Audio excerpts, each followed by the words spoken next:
ನಮಸ್ಕಾರ ಕರ್ನಾಟಕ. ನಾನು ನಿಮ್ಮ DK ಬ್ಲಾಗರ್. ಇವತ್ತು ನಾವು ಎಲ್ಲಿ ಬಂದೆವು ಅಂದ್ರೆ ನಮ್ಮ ಧಾರವಾಡದಿಂದ 5 ಕಿಲೋಮೀಟರ್ ದೂರದಲ್ಲಿರೋ ಕ್ಯಾರ್ಕೊಪ್ಪ ಗ್ರಾಮಕ್ಕೆ ಬಂದೇವಿ. ಈಗ ನೀವು ಇಲ್ಲಿಂದ ಒಂದು ಗುಡಿ ನೋಡತ್ತೀರಲ್ಲ, ಇದು ಯಾವುದಂದ್ರೆ ಬಸವೇಶ್ವರ ದೇವಸ್ಥಾನ. ಇದ್ರ ಬಗ್ಗೆ ಒಂದು ವಿಡಿಯೋ ಆಲ್ರೆಡಿ ಮಾಡೇನಿ, ಡಿಸ್ಕ್ರಿಪ್ಷನ್ಯಾಗ ಅದ್ರದ್ದು ಲಿಂಕ್ ಐತಿ, ಹೋಗಿ ಚೆಕ್ ಮಾಡಿ. ಇವತ್ತು ನಾವು ಇಲ್ಲಿ ಎದಕ್ಕೆ ಬಂದೇವು ಅಂದ್ರೆ, ಇಲ್ಲಿ ಶ್ರೀ ಸದ್ಗುರು ಸದಾನಂದ ಮಹಾರಾಜ ಅವರ ಸಮಾಧಿಯ ಒಂದು ಮಂದಿರವನ್ನು ಸ್ಥಾಪನೆ ಮಾಡಿದ್ದಾರೆ ಕ್ಯಾರ್ಕೊಪ್ಪ ಗ್ರಾಮದಲ್ಲಿ. ಈ ಒಂದು ವಿಡಿಯೋದಲ್ಲಿ ಆ ಮಂದಿರ ಯಾವ ರೀತಿ ಐತೆ ಅಂತ ನಿಮ್ಗೆ ತೋರಿಸ್ತೀನಿ ಅಂತ, ಮತ್ತು ಆ ಮಂದಿರ ಮೇಲೆ ಒಂದು ಶಿವಲಿಂಗವನ್ನು ಕೂಡ ಸ್ಥಾಪನೆ ಮಾಡಿದ್ದಾರೆ, ಅದು ಯಾವ ರೀತಿ ಐತೆ ಅಂತ ಈ ವಿಡಿಯೋದಲ್ಲಿ ತೋರಿಸ್ತೀನಿ ಅಂತ ಬನ್ನಿ.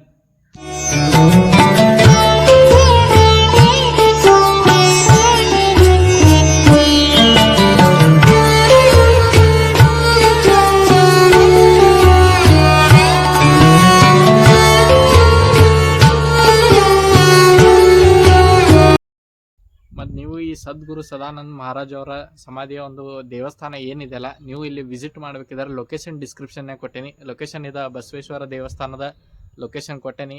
ಇದು ನೋಡ್ಕೊಂಡು ನೀವು ಈ ದೇವಸ್ಥಾನಕ್ಕೆ ಬಂದಮೇಲೆ ಇದ್ರ ಬಾಜುನ ಇಲ್ಲಿ ಐತದ, ಇಲ್ಲಿ ಹಿಂದೆ ಕಾಣ್ತದೆ ನೋಡಿ, ಇಲ್ಲಿ ಐತಿ, ನೀವು ಬಂದು ವಿಸಿಟ್ ಮಾಡ್ಬೋದು. ಮತ್ತು ಇಲ್ಲಿ ನೀವು ಸಾಯಂಕಾಲ ಬರಬೇಕು, ಯಾಕಂದರೆ ಇಲ್ಲಿ ಸಾಯಂಕಾಲ ಬಂದರೆ ತುಂಬ ಚೆನ್ನಾಗಿ ವ್ಯೂ ಇರುತ್ತೆ. ಇಲ್ಲಿ ದೇವಸ್ಥಾನದ ಹಿಂದೆ ತುಂಬ ಚೆನ್ನಾಗಿ ವ್ಯೂ ಇದೆ. ಮತ್ತು ನಾನು ನಿನ್ನೆ ಬಂದಾಗ ಸ್ವಲ್ಪ ವಿಡಿಯೋ ಶೂಟ್ ಮಾಡಿದ್ದೆ ಇಲ್ಲಿ, ಮತ್ತು ಈಗ ಹಾಕ್ತೀನಂತ ನೀವು ನೋಡ್ರಿ. ಮತ್ತು ದೇವಸ್ಥಾನದ ಮೇಲೆ ಶಿವಲಿಂಗವನ್ನು ಸ್ಥಾಪನೆ ಮಾಡ್ಯಾರ, ಅದು ಯಾವ ರೀತಿ ಐತಂತ ಈಗ ತೋರಿಸ್ತೀನಂತ ಬನ್ನಿ.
ಈಗ ನೀವು ನೋಡಿದ್ರಲ್ಲ, ಅದು ಎತ್ತರದ ವಿಡಿಯೋ ಅಂದ್ರೆ ಶ್ರೀ ಸದ್ಗುರು ಸದಾನಂದ ಮಹಾರಾಜ್ ಅವರ ಸಮಾಧಿಯ ಮಂದಿರ ಏನೈತಲ್ಲ ಅದರದ ವಿಡಿಯೋ ಅದ. ಒಳಗೆ ನೀವು ನೋಡಿರ್ಬೋದು, ಈಗ ತೋರಿಸಿದ್ನಲ್ಲ, ಅದ ಒಂದು ರೀತಿ ಗುಹೆ ರೀತಿ.